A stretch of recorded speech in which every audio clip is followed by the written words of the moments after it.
I thought, okay, well, Kier, here you are. And we go to the same support group. So we've seen each other over the years. Yeah. But I actually don't really know your story. No. Or your journey through getting help or getting therapy. So I kind of want to know all about that. Well. So like all things mental healthy, we can talk about. That's so cool. And recovery and yada, yada, yada. Yeah. Yeah. Yeah. Cool. So where should we start? Why don't you start by just like introduce yourself to me like I don't know you. Tell me the basics. Okay, so I'm Kier. Yeah. That is a very interesting name. It's actually short form. So my full name is Kirsten. Kirsten. But no one ever calls me that. Okay. Yeah. The only people who call me that are my parents because they think that, like, we gave you that name, you need to use it. You are and that I'm person. Like, whoa, I'm not that person. Not anymore. Not anymore. And the reason, like, in the beginning, why I, like, changed it was because I found early on, number one, everyone called me it anyways, but then I just found early on that, like, clients were trying to, like, seek me out. And I got weirded out by that. So I was like, I'm going to just shorten that and hopefully they don't find me. So I changed it on Facebook and I made some weird asterisks and, because I was just, I didn't want to do it. But anyways. You wanted to be a little more private than that. So that's my full name. Okay. Kirsten, but Kier. And so I live up Jim Smith. I absolutely love the great outdoors. Do you? Oh, you're an outdoorsy girl. So I do a lot of like fishing. We do a lot of like kayaking, stand-up paddleboarding, all that kind of stuff. Mm-hmm. Just the fun things that we get up to up Jim Smith. Yay. Yeah. So. Yeah. And you are in recovery. I'm in recovery. I'm a mom. I work two jobs. Looking for a third. Yeah, just in the helping world. Yeah, because I needed help and I didn't really necessarily get it. So now I'm trying to like help people in the ways that I wasn't helped. I want to hear all about it. That is what I want to hear about. Do tell. Okay, so like let's back up to what did you need? Like when did you realize you needed help? What was going on? I was in grade 6 and I had a eating disorder. Okay. And I was at my grandparents' in Trail and I'm laying on their living room floor watching a little documentary about it was Celine Dion. Okay. Yeah. And she also, was it Celine Dion or was it Princess Diana? I think it was Princess Diana, actually. Okay. But she also struggled for a short period bulimia. Yes. So I was like, what is that? I'm like, what's an eating disorder? Like, I'm in grade 6. I don't know what any of these big words and these things mean. Right. So I like go and I ask my mom because my parents were there and I'm like, what is that? And she's like, that's exactly what you have. And like walks away and I'm like, okay. What? So I have that. Okay. Like, I don't know. But That's abrupt. I was, it was a little bit. That's a little abrupt, Mom. So I knew that, from early on that I had something. Later on, I found out I don't really think it was an eating disorder. I think it was more to do with my autoimmune stuff. Oh, okay. But in the grand scheme of things, like I ended up, I needed counseling and like all these things. And because of, was it bulimia? No, it was, I didn't eat. Okay. I just didn't eat. And then when I did eat, it was like nothing of substance. And it was exactly what I say I'm going to eat, not anything else. So I was like very rigid in that. Yeah. And so, I had some stuff with that. Yeah. But I think too, because I didn't have control over my life. And that was also a way for me to control. Totally. In like a lot of those things. Yeah. And so. Why didn't you have control over your life? What was happening? We stayed at my grandparents a lot. Like I always say, we kind of lived there, because we did. Mm-hmm. And was it your mom's? Yeah, parents? My mom's parents. See, I thought you were raised by your grandparents. Yes. Yeah. Like it's so convoluted. It's so crazy because when I was growing up, my parents were always at like parties, or they'd go to like Big Valley Jamboree, the Hootenannies. They'd go to all their friends' places. And me and my brother were always seemingly left behind. So then it just started that we just started staying there. One day I asked my grandma, why can't we just take the bus from here? And then we started taking the bus to and from. And then it was like, but the bus only went to a certain distance. Yeah. So my grandpa would pick us up. Like the bus from school? Yeah, the bus from school. Okay. And so my grandpa would pick us up, and then we would just kind of, go from there. But it just became an everyday thing. It was never like, now you're going to live with your grandparents. Yeah, no. It's like, we live here now. Yeah. So it was very different. And even like now, or like a few years back when my grandparents were alive, my, like somebody would say something in the family, like my aunt or somebody would be like, oh my God, like I just thought that you were our sibling for the longest time. Or, like she'll make little comments. They might be joking or they may be like serious, who knows? But then my mom's instantly like enraged. And I'm like, yeah, but like if you wanted a different outcome, if you wanted people to write warmly about you, then you should have acted differently, And that's so tough for even myself to understand sometimes, because I'm like, oh my God. But here we are. So how old were you when you started sort of getting the bus to your... Oh gosh, grade 4. And most of the time we're staying there? And then right till grade 12. Wow. Yeah. Did you ever talk about it? No, never. What? Not even one time. I talked about it once at treatment 5 years ago. 5.5 years ago. Like no one in the family said, well, Kier and her brother are living here now. Yeah, no. So what would, like... No. Did you want to? I loved my grandparents, but I wanted a mom. Of course. I wanted that connection. And maybe the normalcy of like a regular family. And it didn't occur to me when I was younger. It only started occurring in young adulthood, because there would be things that I would want to ask my mom that I didn't feel like I could ask her, or I didn't feel like she would answer, if that makes sense. So like, did you ever go and stay overnight at your mom and dad's, or were you just at your grandparents'? We did. It was more of a like back and forth. Okay.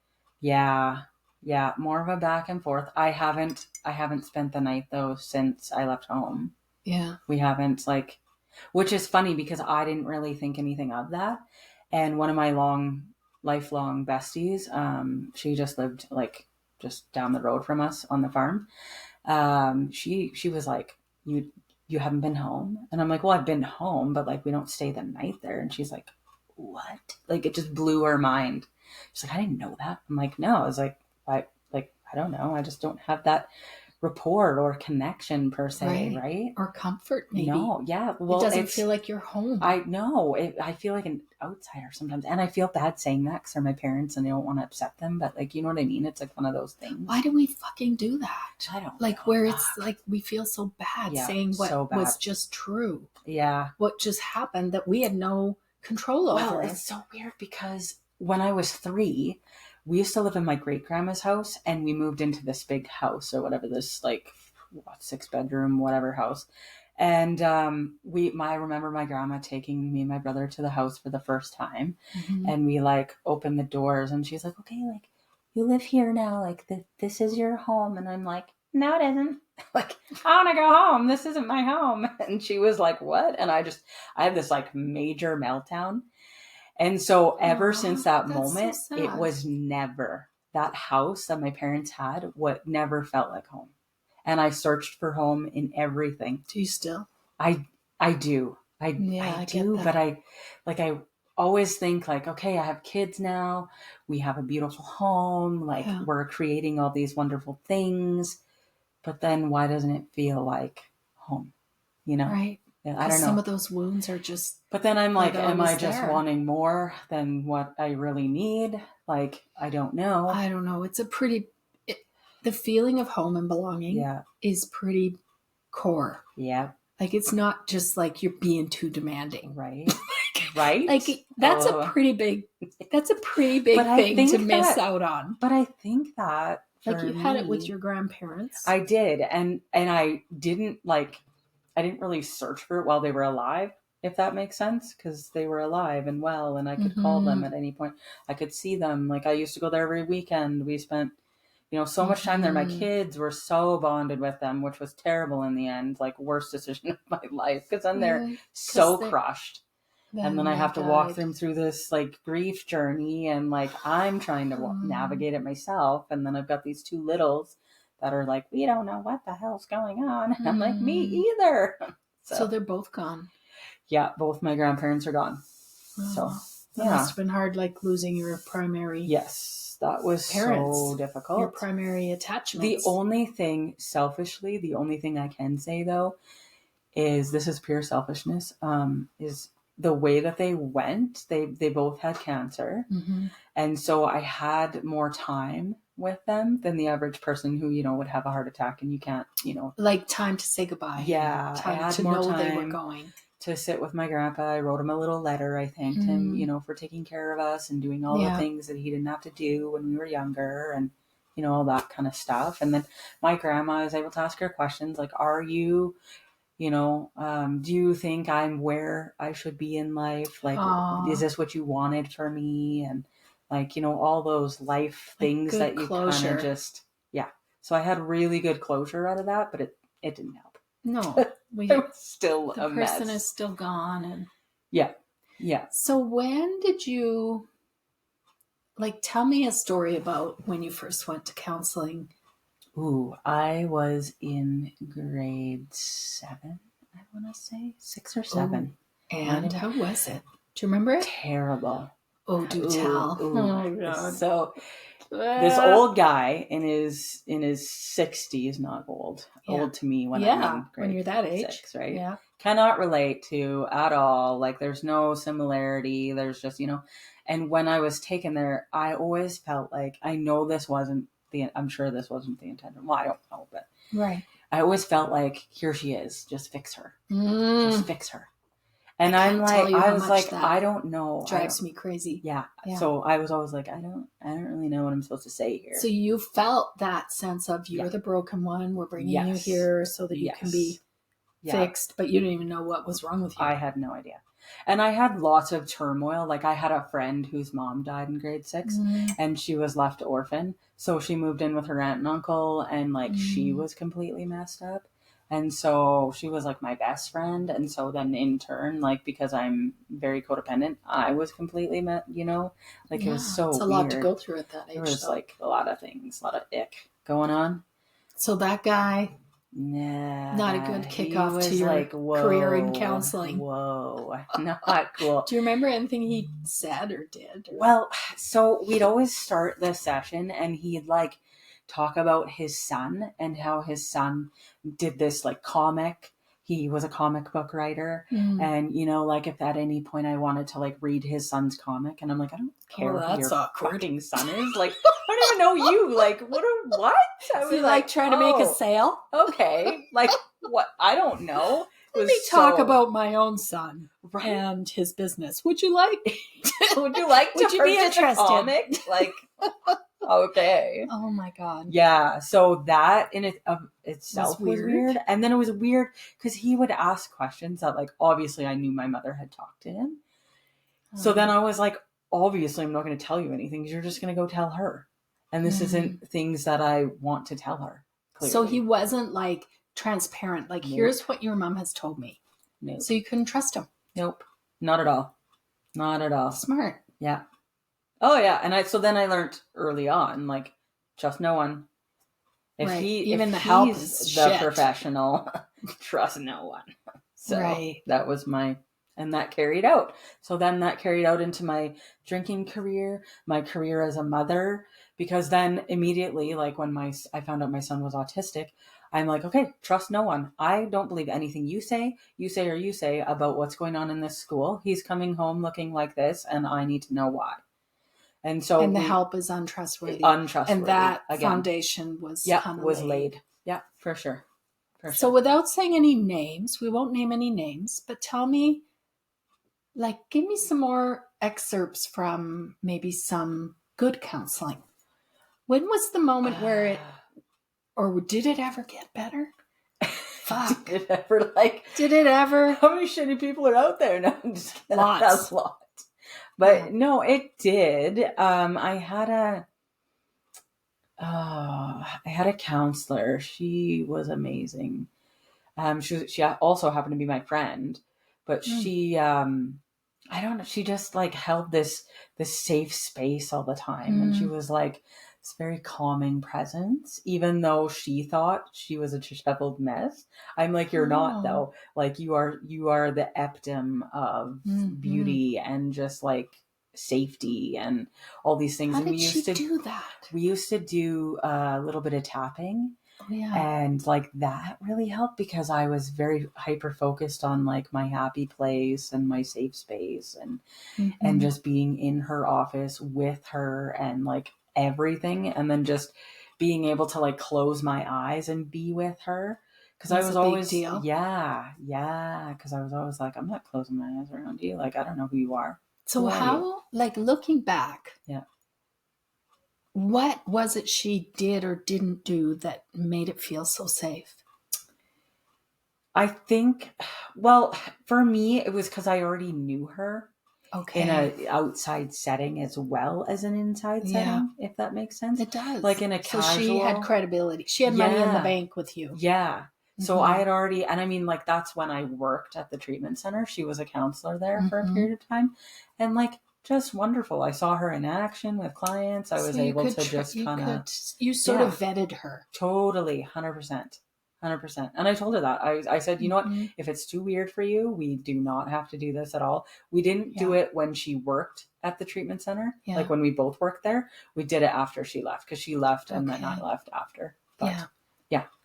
So, yeah, it was... Interesting. You know, what's running through my head is... boundaries in counseling are such a hot topic, right? And very yet, you know, a thought I've had about my own road to recovery and sobriety and healing from what I've had to heal from is that some of the best help I got was when there was a boundary that was crossed and I already knew the person. And as a therapist, I always felt kind of like I had broken this rule or I was doing something wrong. But I think your boundaries are like you, ever changing, like ebb and flow. That's true. Because in reality, like, I mean, when I think of a boundary, I think, geez, I don't know if I want to do that, but I need to, right? So it always, as long as it gives me that, and then I'm like, okay, that's a good boundary. That's a good boundary because I know myself and I know that I need to, you know, set that. But tomorrow it could be different. You know, I could feel different, like completely different about it. And do you think because you knew this person in other settings, did she just seem more human to you? Yeah, for sure. I think because I mean, normally you show up to this place downtown somewhere, you don't know the person, you don't know anyone when you walk in the building. Right. There's, you know, a chair or two, and you just sit and wait, and then they come, they're like, "Oh, Kier," and you're like, "Yeah, that's me." And then you go in the office, and then you sit down, and they're like, "This sounds terrifying." Yeah, right, right. No, legit, right? Like horrible. Sometimes there's a little fountain running. Yeah, it makes you have to pee. The fountain, and I'm like, does every office have a fucking fountain? Like, we don't need it. Mine doesn't. You don't need the fountain. No, you don't. FYI. Yeah. So cut out the fountain. Yeah, cut the fountain. It's overdone. You know why they do that? It's overdone. Do you know why? So that you don't hear the other person in the bathroom. But like, I get it. But like, there's other things. There is so much more. So turn on a fan. Yeah. Yeah. Change it up. Right. But they don't do that. So anyways, we have a fountain, Zen, we'll call it. And you go in there and it's like most of the time they're renting the space. So it feels really impersonal, you know, like you come in here and it's like, it's so beautifully done. Right. You've got artwork everywhere and things that you've done and made it your own, which is wonderful. But I mean, you step into this dry institution. Yeah. I think sometimes therapists also are trained to not have personal things around and not like it's part of this trauma informed kind of idea to keep it really neutral and keep it really, I don't know if that's true, but I remember people saying that but there's keep the space neutral. And then it feels like you're in a clinical setting, like but I mean, some people like that, right? They just want to get to the meat and potatoes. They want to get out. And I'm like, I understand getting to the meat and potatoes, but like, could we have a little floof in the middle, maybe? Right. Could you have a little appetizer? Yeah. Could you have a water? Yeah, at least. Good Lord. You know? Yes. And then you're supposed to just sit there and just divulge like you're just all this stuff. Vulnerable stuff of our lives. Yeah. And I'm like, oh, I can hear your clock ticking. Like, I can hear that clock ticking. Oh, I couldn't hear that. But do you know what I mean, though? Like, that's like the only thing in the room is the clock. Yeah. But it's funny that I say all that now because I see a guy that his office is totally blank. And how is that? It's good because I knew him before. Isn't this fascinating? So I think the theme is when you don't trust, it's really hard to just go so hard. Sort of sight unseen, like never, there's no vetting, there's no nothing, and just start with someone. Yeah, it's interesting. Like he was I want to say CEO or something like that of the ranch at one point. Mm-hmm. And so when I went to the ranch, I met him. Okay. And we had this weird experience. Just I don't know, like it was a weird experience, I'll say that. Mm-hmm. And I connected with him and I was like, okay, all right, I like that. This is good. And then he left and did his own thing. And I was like, well, I guess I'm going to follow. So that's what I did when I came here. So what would you say, like, when you've gone for counseling, like, what would you say you've struggled with the most that counseling's really helped you? I think with my addiction, I think when I went to the ranch, I didn't feel like it helped. Like, no, I feel like the ranch helped. I didn't feel like the first counselor I had there helped. The second counselor was amazing. The first counselor was not so much. So I kind of told her a bit about what was going on. The first one? Yeah. And she looked at me and she's like, do you think you may be depressed? And I'm like, don't touch me, number one. Like, don't touch me. Don't touch the people. Right? No, and then not a good number move. Two, like, I'm depressed. Like, Jesus Christ, I just spent my life savings to be here. To give up something I love. Yeah, right? Like, what is the happening? only thing that works has just cost me thousands of dollars to give up. Like, I told her, I'm like, I have to sell my boat to be here. Like, that's how much this place cost. And I'm, like, not happy about it, but I'm here. So in the beginning, I was angry. But I was only angry at myself, right? I mean, it came outward. You know, I had resting bitch But face. do you think someone just, like, right away out of the gate saying, are you depressed? Like, it's kind of pathologizing. Like, it kind of is labeling you right away. I was angry at that right away because I'm like, number one, if you are in active addiction of any kind, how the hell can you not be depressed? Right. Like, you, to some degree, you have to be. Yeah. Or you wouldn't be doing these things over and over again, expecting a different result. Like, come on now. So I'm like, that's basic 101, but like, I wasn't depressed to the point like I thought I needed meds. I definitely had anxiety, but after she said that, I was like, fuck you. I am fine. I am not depressed. I do not have anything. Like, go bark up some other tree. So her timing was great. Oh, it was like impeccable. Ooh, I was like, yeah, this is awesome. And so, so then... How many more sessions did you do with that person? I think in total I did 4 with her. And so I also struggled then because she wasn't an alcoholic. And I'm like, you don't understand. You don't know. Maybe she thinks it's just a bad choice you were making. Well, Augie... Like, clearly, you just need some information on how to make a better choice. If only. If only it was that simple. Oh my gosh. This is funny. I sat in a group session and with a bunch of ladies at the ranch. And this lady, she was from Calgary or somewhere around that area. And she worked for a bank. And she had come in because they had sent her. So, okay, fine. she's sitting there and she's like, well, like maybe if I just had a little bit more willpower. And I blew my top. I'm like, Jesus Christ. I'm like, willpower? I was like, why don't you write a fucking book? I was like, make some millions on willpower. I'm like, if only I had some willpower, I'd just not be here and spend all my money. Right. And that's how I felt the counselor was too. Yeah. Undertones, you know what I mean? Right. And then I found out from my bestie, we know her. Yeah. She was my roommate and she said, I know her. I serve her Ryan 7 at the golf course. Oh. Every night. Oh. And I'm like, ugh. I was like, so that right away, trust was like, boom, gone. Yes. So I just couldn't. Yeah. And then I was the same. Like when I went several times to see people who I just, they were not addicts, alcoholics. Yeah. I'm an alcoholic in recovery. And I knew when I went to see this one counselor who was in recovery and did go to the support group and did all the things and was in sobriety, I knew the gig was going to be up for me. Yes, right? And it was. And guess what? I say to him, I think I might be drinking too much. I don't know, like, I never wanted to, like, divulge it all. Yeah. Oh, yeah. I wanted to be able to keep it and have the person who I'm seeing say, sounds like you're doing okay. So then I could go and, and the people that weren't alcoholics did that for me. They're like, oh, you sound like you're doing okay. He's like, well, just a minute, I'll be right back. He goes and gets the Canada food guide. And he goes, this is how many drinks you can have a day. So go for it. And I'm like, okay. He's like, if it's not a problem, it's not a problem, right?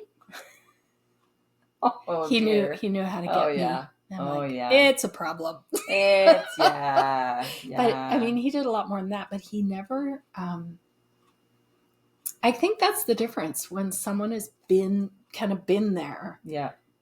He didn't have this agenda that I was going to have to give it up or make different choices or do all that shit. I mean, he knew that I was going to do what I needed to do and I was going to do it. And if I wanted help, I could ask him. And if I didn't, see you later. Yeah, there it is. Yeah, exactly. Yeah. I wanted some kind of test. I was like, give me a test so I can pass it. Right. And then I'll just... I bet you did pass. Flying colors. Alky. Like, you know what I mean? Like, where the hell are you going to... Okay, a test. Like, let me write something out for you. Like, I was... Yeah. You know how that goes. Yeah. Wasn't ready. Wasn't ready. I was ready when I went to the ranch, though, I tell you. Whew, I was like exhaustingly ready. From like ready to give up booze. Everything. Yeah. Give up the booze, give up the trauma, the cycle of poor me. Like I'm the victim. Like, oh my God, I played that like you wouldn't believe. Well, you probably were. Yeah, but like you don't need to stay in that. You don't unpack your bags and stay there. Like that's a terrible place to live. Yeah, that's true. I didn't want to do that. No. So... And I don't today. I don't want to do that today either. Yeah. I mean, I can catch myself for sure a lot quicker than I used to.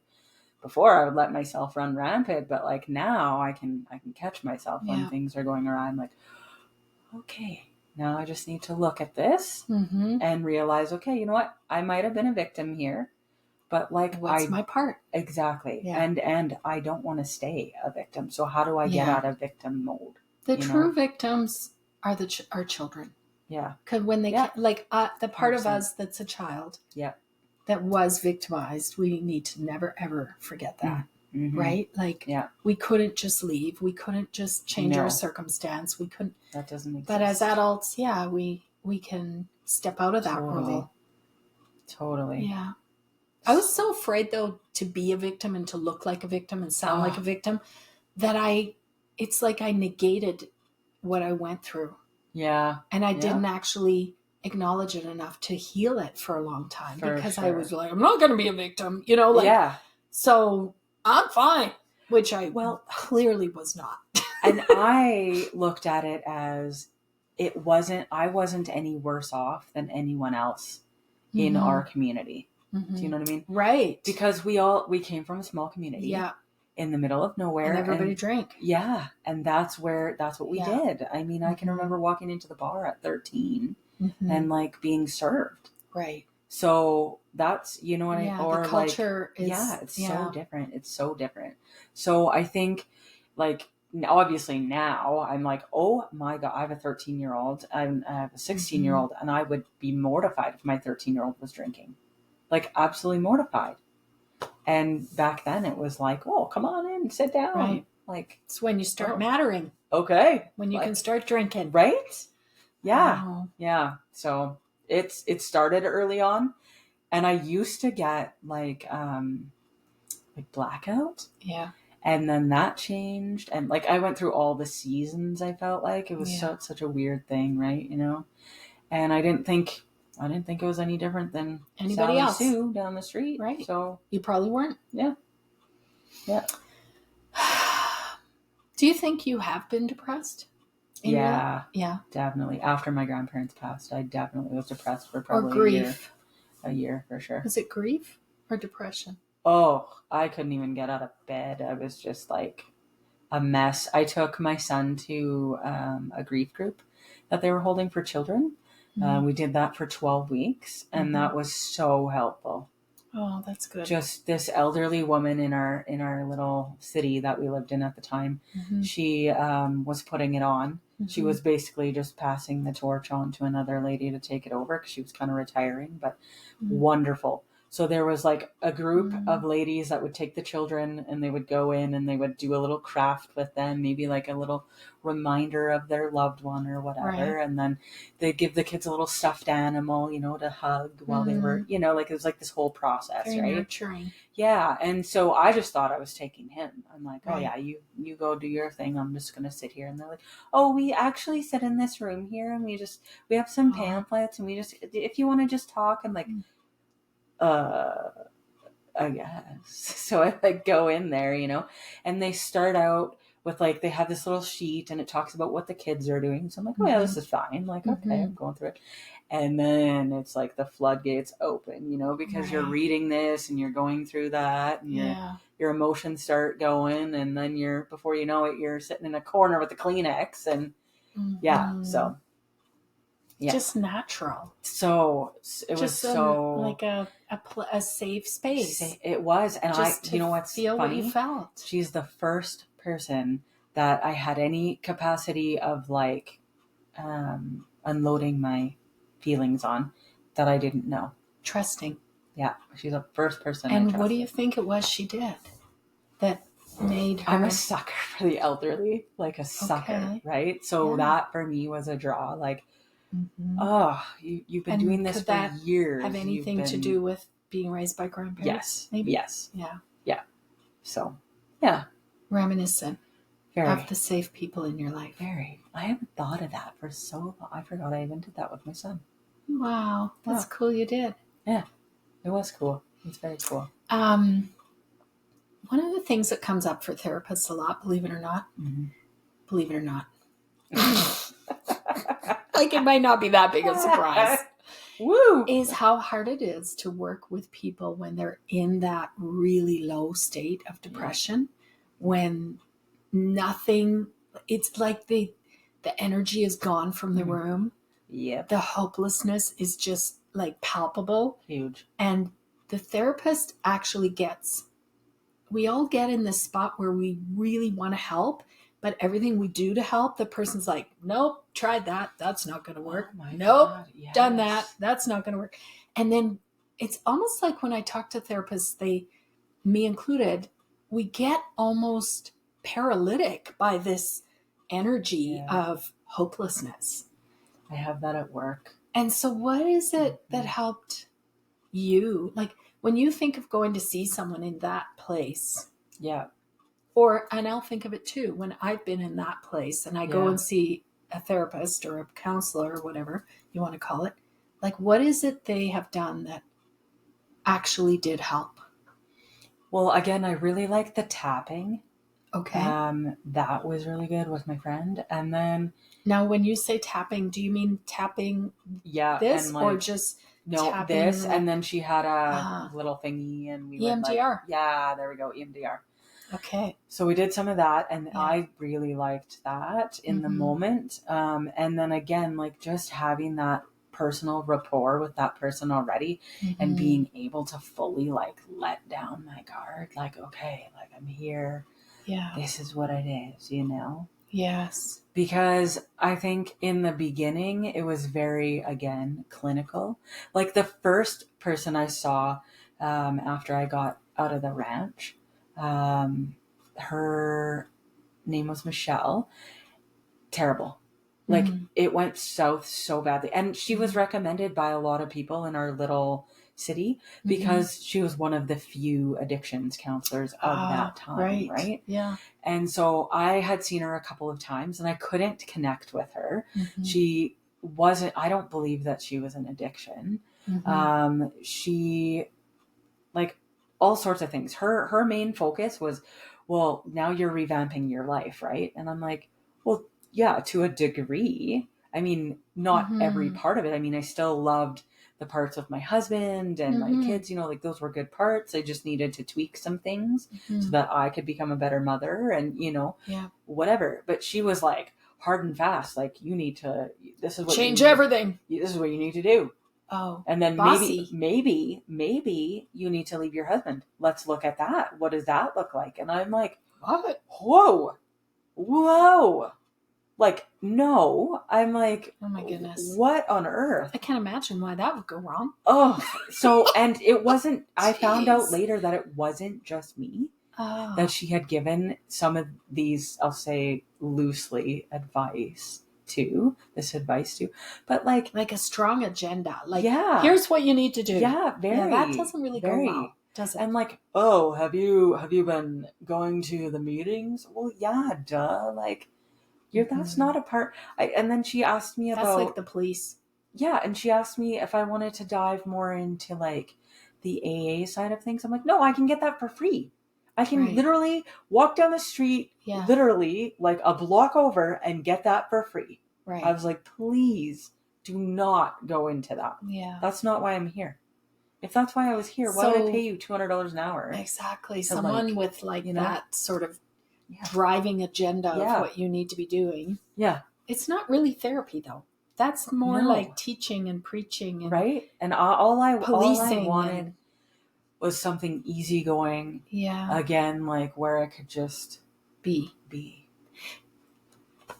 You know, in answering that question myself about what have I needed when I've been so down and so stuck and so hopeless and this is never going to change. And I think what struck me is the times when the person who was helping me didn't have the need for me to feel better. You know, like they didn't need me to feel better. In fact, they wanted to kind of go into it deeper. Yeah. Like, tell me more about it. Like, nobody was like, yeah. If you need it, it's here. It's here. That is a rule that I was taught early on. Do not hand anybody a Kleenex. Don't. Have you ever been in a support group meeting where someone starts crying and someone from like across the room leaps into action of trying to get a Kleenex, and then 3 or 4 people are trying to find them, and then it's like a big thing and they present it to the person and it's like, well, you just wrecked their moment of crying. Yeah. Leave them alone to cry. 1,000%. See, I used to help out with the family program at the treatment center that I worked at. Yeah. And we also did the 10-day sex addiction intensive, which was super interesting. Yeah. But people would do that immediately with a Kleenex. And I'd be like... The message is stop crying. The first session we ever had with our little groupie, I said... The first thing that you're not going to do is get the Kleenex for anybody. I said, if somebody needs Kleenex, it's in the middle of the room. They shall get it. Yeah. I'm going to put it right here because to me, it screams codependent, but it's also like, look at me over here now. Stop looking at her. She's going to gather herself because I'm uncomfortable. Right. But like, it becomes about the person showcasing how much they're helping. Yes. Oh, that's so cringy. Yeah, right? So I hated it from early on. I was like, don't do that. Like, don't do that. I mean, if it's near me and the person's looking for, I'm like, oh yeah, here you go. Fine. But like if you're not looking for it, I'm not giving it. So here's a question. Do you feel as a client Mm-hmm. that you need to leave sessions happy? I Or have happier, this, or yes, like, do you? because okay, no pressure, but yes. only, yeah, right. I was No hoping you'd pressure. say no. Oh my I God. was waiting for you to say No, I'm okay with leaving like, a session feeling even worse. I think, but No. it's the codependency in me. It's also growing up. My grandpa was a money guy, a dollars and cents man. Oh, so you want your money's worth? I want my money's worth. So I'm like, that seems fair. You know, so I'm like, I have to be happier. You want something. I like, come on now. Let's say you're in that misery place. Yeah. Oh, yeah. And you're not ready. No. For like solutions. Yeah. But someone just was with you. Yeah. They listened. They did a bit of tapping maybe, or a little bit of something. Oh. Is it enough? I think like after I leave and I kind of like decompress, I can make it enough. Do you know what I mean? Yeah. Like I think about it and I'm like, okay, like, is it, I always say this, is it a bad life or was it a bad 5 minutes? Like I really need to keep that into perspective. And then if the answer is it was a bad life, you're like, I'm like, oh fuck. God. And 9 times out of 10, it's a bad fucking life. Like let's be real, you know? Like there's always gonna be that trivial stuff that you go through with the kids or the person driving in front of you, or you know, the stupid things. That's not the stuff that we need exactly to spend a lot of money on trying to solve. Exactly. If you can't call your friend over that loser driver, then you got more problems than you think. So it's just the meat and potato stuff is sometimes hard, you know, to, I don't know. Shift. Heal. Yeah. Well, and you know what I was doing? That's stupid. I'm so stupid. I would take my lunch break and go to a counseling session and think that I'd be okay to go back to work. I do that right now. I am I'm not blubbering mess. Or I'm like, you know, all these emotions, and then I'm answering the crisis phone at work. Just like, Kier. Hi, it's Kier with blank. And they're like, hi. Because I have to be over the top at that point. Oh, yeah. Or else you overcorrect. I overcorrect. I can't swing the wheel too far. The pendulum is like, so, you know, I don't know. What is it? Yeah. Oh, gosh. So I think I need to stop doing that because I think it just says a lot about the lives of probably men too, but women especially. Like you're always on. It all. You're always on. Trying to like, but I think men get in that dilemma in a different way. I watched a TikTok yesterday that it absolutely enraged me. This man was sitting in a chair and he was just sitting there silently. And he's like, women won't understand because you know we're always this was their narrative. And I clapped back. I was so livid at this and I'm like, yeah, because we always have to be on. Like not that I always need to be talking, but like I wish I could sit for 5 minutes to myself with nobody interrupting. I don't need kids. I don't need a husband to be like, you know, I don't need the neighbors knocking, like all this extra chaos that goes on that we have to bear the brunt of. We're the mental like load of all of our families, our jobs, like all these things, you know? And like, be on. Hello, are you on? Hello, I don't care if you're on, I'm here. Right. Oh, okay. Like, what an invasion of self. Right.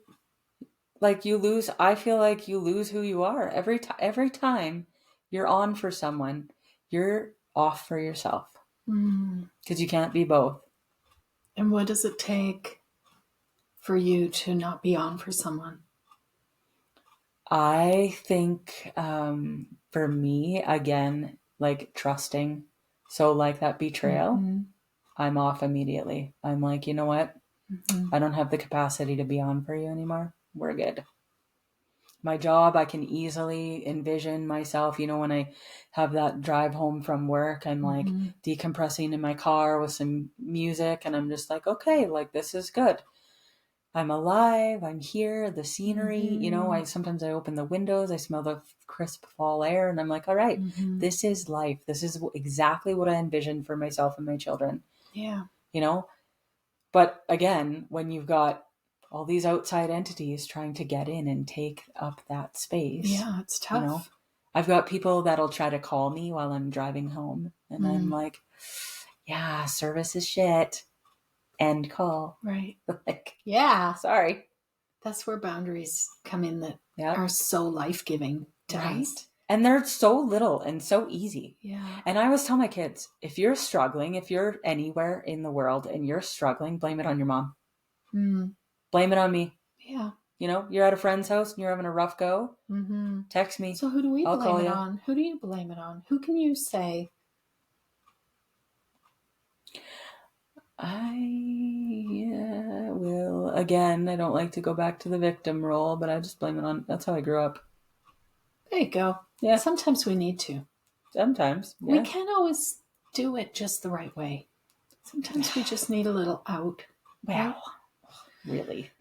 Yeah. Do we have to take accountability 100% No, of the time? nobody Like, come can. on. It's right? too much. Right? It's too much. Right? So I think just, yeah, sometimes I do just say that. I'm just like, oh, I guess, yeah, I could change that. But like, I mean, that's how I grew up. And then I just leave it at that, right? Yeah. Everybody has a thing. Yeah. So if you were going to give a new therapist some advice, let's say they're not an addict, but they are going to work with people that struggle. Why? Okay. Carry on. Just kidding. No, but you know what I mean? Like, I always wonder, like, is it because you have a family member that was and you feel and like just obligated to help, or like what would it help you to know that? Yeah, I think so. So if you met with a counselor and they said, look, I am not an addict myself, but here's been my experience. Yeah. I've had an uncle, but there's going to be a lot about it I don't know. Yes. That's so comforting. Okay. Even just hearing you say that in general is so nice, because it's taking that pressure and weight off of, you know, then because we're human, so I have expectations and they crumble. Yeah. It's like, okay, like, you know what? That's you being human. I now see you in a human form, if that makes sense. And what difference does that make for you to see someone in a human form? It's inviting. It is, isn't it? Yeah. I feel like it's inviting. You know, they teach us all the time in therapy school that we should never self-disclose. And I do it all the time. And I mean... Like, you don't want to overdo it. No. But... Yeah, like, for sure. I've seen people who've done both. And I've experienced positives in both. Yeah. You know? Totally. I think for me, like, with my line of work, I do self-disclose because we do have a lot of alcoholic addicts that come through. Yeah. And I like to relate right off the hop. Oh, you're headed out to that meeting? Oh, I'll probably see you there. Mm-hmm. Or, oh, I've been to that one. That's a great meeting, you know, or whatever. Oh, actually the time changed on that. It's not at 8 anymore. It's at 7:30. So we can talk about stuff like that. And they're like, oh my God, how do you know that? And I'm like, I belong to the same thing you do. And they're, oh, you do? Wow. How many years? And so, you know, we could it's just a starter. Right. And immediately they're like, you know, they're like this. And then they're like, oh. It lets the guard down. Like, okay, it lets our shame down. Totally. We're not so broken and alone. Right. Right. And that's the thing. And I mean, most of ours are very active.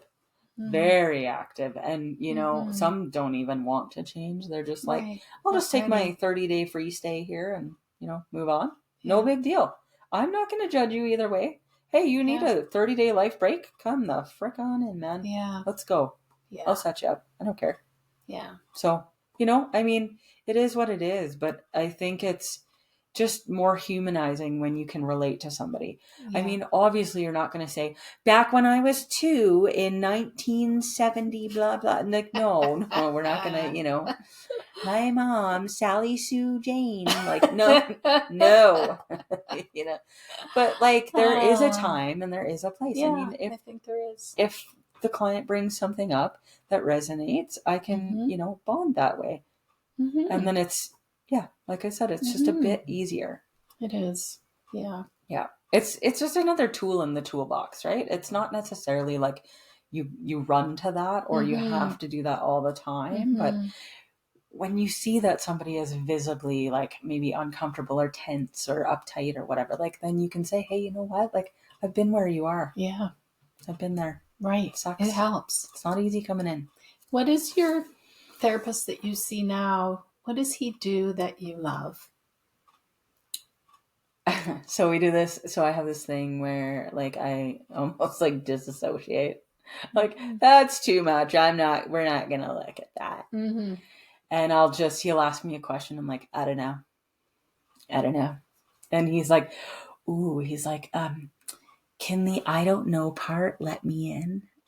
I'm like, oh, that's so nice. Yeah, maybe. Like, ask it again. What'd you say? Like, it's so funny. It's so stupid, but it's just gentle. So gentle. Like, he sees that the I don't know is protecting. Yeah. And I see that, and we talk about that, and I'm like, okay. I love that. I want to let that piece go. It's but very honoring. It's not. It's like honors this part of you. Yeah. Yeah. Because I know it's there and it's not going anywhere anytime soon, right? And you're not doing it to be a pain in the ass to him. No. Probably. No. Yeah. A little. Here and there. Yeah. Depends what we talked about, So, yeah. And what's something that stands out to you that you would like to say to therapists? Please never do this. Label. I think labeling is so hard because, like if a person's not there yet, right, they're not ready. It's like you can see that this person is even if they put their hand on your knee and say it really softly, I think you're depressed. Long arms. No, just kidding.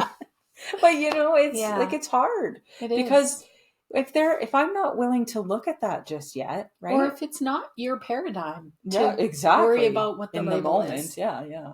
But I don't know. That part is really difficult because I think people are quick to judge. Yeah. Immediately you come in, you clearly look depressed. Like you look it, but like, are you it? Like I have really terrible resting bitch face. Like I've always had it. Like when I was a kid, my grandma used to say, "Why you look so dreep?" And it was German for resting bitch face. The Scottish version is "do it." Yeah, right. Do it looking. Yeah. And so I went through life like that for years. Like I just couldn't. And even today, I'll catch myself be driving, and a friend will be waving at me, and they're like, "Call me." And so they call me, and they're like, "Why do you look so?" And I'm like, "Yeah, that's my face. Like, I don't know. It's just, you just get, I don't know. You want to be understood. Yeah. Before you get labeled. Totally. And maybe not labeled at all. Yeah, who knows? Why does it matter? Yeah. Right? Yeah. Well, I mean, the only reason why I think that it would matter is if I was depressed, I would appreciate some sort of medication to help me get out of that, per se. Like the anxiety thing, I was so dead set on I do not have anxiety. I'm not taking a pill for the rest of my life. Yeah. I heard you gain weight on those. Which is also true because look at me now. Me too. Yeah. So staunch supporter of that. Sworn it off. Staunch I supporter. thought if I do enough therapy in all the right ways, I will never need to go on medication. Oh my God. And then I finally went on a medication and I was like, do normal people feel this way all the time? Well, see, Jen, have you prayed about it? Because I feel like you need to pray about it. Like if you prayed more and in the right way. Yes. Or this is my next one. Yeah. Have you forgiven the person? Because my Lord, if you could just forgive, then I've got a method I could show you. We all could move on. Yeah. I'm so grateful that you could move on. So grateful. But you too could move on if you just lived like I did. Like really though, like in a certain program that I had belonged to for a very long time, they would say stuff like that, I know. Like I had an old timer come up to me one time, and this is like so long ago. When I first started getting sober, I relapsed a few times in between, and and he just was like, "Have you prayed about that?" And he was so like, his face was just like, have you not thought to pray about this?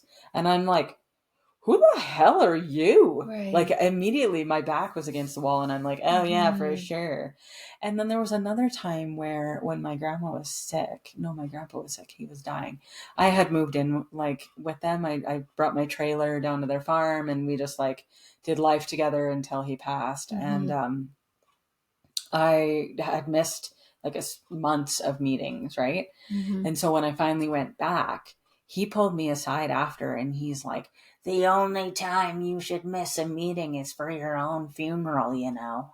And I'm like, you don't even know where I've been though. I know. Like, you don't know what just happened. You don't know where I've been. And so that set me off and I started drinking again after that.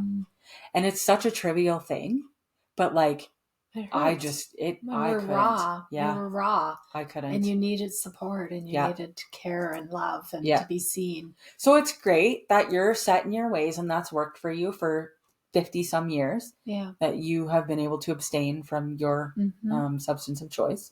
That's great. I'm happy for you. But your narrative is not my narrative. Right. And we've been in two different places and we are in two different places. Yeah. I mean, you're 90. And at that time I was 20. Like, you know, we're like, so relatable. Yeah. So like, you know, like. Yeah. How old were you when your grandparents died? Oh God. 20. What was I? Late 20s. Late 20s. My son was 5 when my grandpa died. And we used to have this song that he listened to all the time. It was my grandpa's favorite song, blah, blah, blah. So I had a vehicle and the radio wasn't working in the vehicle. I had an Expedition and this thing just never synced. It never worked. It was terrible. Anyways, hadn't worked for months. And I'm driving Brody to kindergarten, his first day of kindergarten. He's all spiffed up. And I turn the vehicle on and the song starts playing. Oh my God. It's so bizarre. I took it to a mechanic after that. Yeah. And he said, there's no way. He's like, I don't believe you. I said, yes. He's like, no, it doesn't work. Like, there's no way that it could possibly work. I said, that day, I will swear on my... That's amazing. Yeah, like... You can't debate that. No. What was the song? Gold and Silver Days by... don't know it. Oh my gosh, what is it called? It's... I can't think of the name. Anyways, yeah. A very unique song. Yeah, very. Like you have... Yeah. Yeah, Celtic Thunder. That's who it's by. So... Yeah, wow. So like, you know what I mean? Yeah, like, you can't make that shit up. And these experiences just keep, and that to me is like, that healed a piece of me. You know what I mean? And it's a spiritual experience. Absolutely. And I could share it. I shared it with my 5-year-old, you know, he was so excited. Like, he was like, Mom, it hasn't worked. And now it worked. And it's Grandpa's song. And he was just like so excited. And I'm like, yeah, bud. You know, in the front seat because like I'm getting all emotional. I can't even drive. I'm like, you know, I had to pull over. I'm like, okay. I love that. Oh my God. And then my mom I'll never forget that. showed up after I had dropped Brody off at school. And so I tell her what happened. And she's just like, oh, yeah. And I'm like, no, but like, that was a really wow thing. Do you think this is like a little, cool. A little symbolic representation of your relationship with your mom? Yeah, well, we don't do feelings, right? So, I mean, like, we don't share in huge moments. If she needs to like manipulate, she'll cry, but we don't cry otherwise. Okay. We don't feel. No, feel. Oof. No, we don't do those. No. So. Yeah. Well, thank you for being here. This was fun. This is awesome. I got to know you. I love it.